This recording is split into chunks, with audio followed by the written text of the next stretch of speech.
এই ছেলেটা ভয় পেয়ে একটা গাছের ডালে উঠে বসে। গাছের নিচে অদ্ভুত দেখতে এলিয়েনের মতো একটা মেশিনের পা আছে, আর এই পাটা বাচ্চাটাকে খুঁজছে। কিন্তু সব থেকে ভালো ব্যাপার হলো উপরে শরীর ছাড়া এই পাটা গাছের উপরে উঠতে পারছে না। ছেলেটা বুঝতে পারে না চোখ ছাড়া এই জিনিসটা কেমন করে তাকে খুঁজে বের করলো। সে অনেকবার গাছের অনেক উঁচু ডালে ওঠার চেষ্টা করে, কিন্তু তার পেছন থেকে অদ্ভুত রকমের একটা হাত সে দেখতে পায় না। এখন ছেলেটা স্পষ্ট ভাবে সে ভয়াবহ পা গুলোর উপরের অংশটা গাছের উঁচু একটা ডালে দেখতে পায়। এটা না উপরে যেতে পারছে না নিচে নামতে পারছে। আর এভাবেই সেই ছেলেটা এবং অদ্ভুত দেখতে মেশিনটা ঘন্টার পর ঘন্টা একটা জায়গায় আটকা পড়ে থাকে। ছেলেটা তার পরিবারের সাথে যোগাযোগ করার চেষ্টা করে, কিন্তু কোনো নেটওয়ার্ক পায় না। উপরে সেই মেশিনের অর্ধেক অংশ এবং নিচে বাকি অংশটুকু রয়েছে, তাই বাচ্চাটার রাস্তা সব দিক দিয়েই এখন বন্ধ হয়ে গেছে। ছেলেটার সাহস করে সেই জিনিসটার সাথে কথা বলার ডিসিশন নেয়, কিন্তু এই মেশিনটা কথা বলতে পারে না, বরং তার গলা থেকে অদ্ভুত রকমের একটা শব্দ বের হয়। তাই ছেলেটা কোনো কিছুই বুঝতে পারে না। এমন সময় একটা এলিয়েন প্রজাপতি উড়ে ছেলেটার কাছে আসে। এটা এক মুহূর্তের জন্য ছেলেটার হাতে বসে আর ধীরে ধীরে সেই মেশিনটার উপরে গিয়ে বসে। মেশিনটা তার বড় চোখ দিয়ে অনেকক্ষণ সময় ধরে সেই প্রজাপতিটাকে দেখে, যেন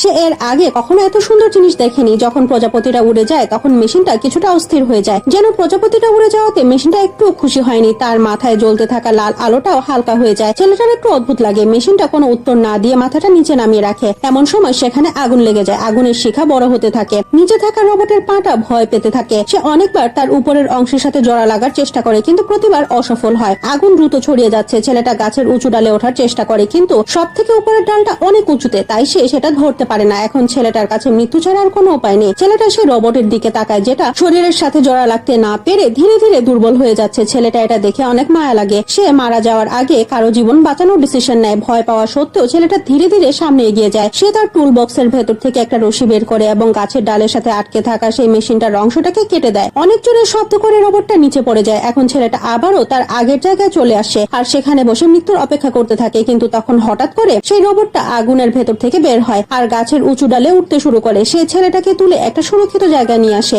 যখন তারা পাহাড়ের একটা ঢালের কাছে আসে তখন রোবট তার হাত আবারও ছেলেটার দিকে এগিয়ে দেয়, কিন্তু এখন আর ছেলেটার কোনো বিপদ নেই। আসলে সে এই ছেলেটার সাইজ দেখছিল। কিছু সময়ের মাঝেই সেই রোবটটা নিজেকে একজন মানুষের সাইজে কনভার্ট করে ফেলে। হয়তো ভয়ানক দেখতে এই মেশিনটার ভেতরেও কমল হৃদয় আছে। ছেলেটা এটা দেখে স্বস্তির নিঃশ্বাস নেয়, কিন্তু সে জানে না তার পরিবার এই অদ্ভুত গ্রহতে কেন আটকা পড়ে আছে, আর এর আসল কারণ কিন্তু এই মেশিনটাই।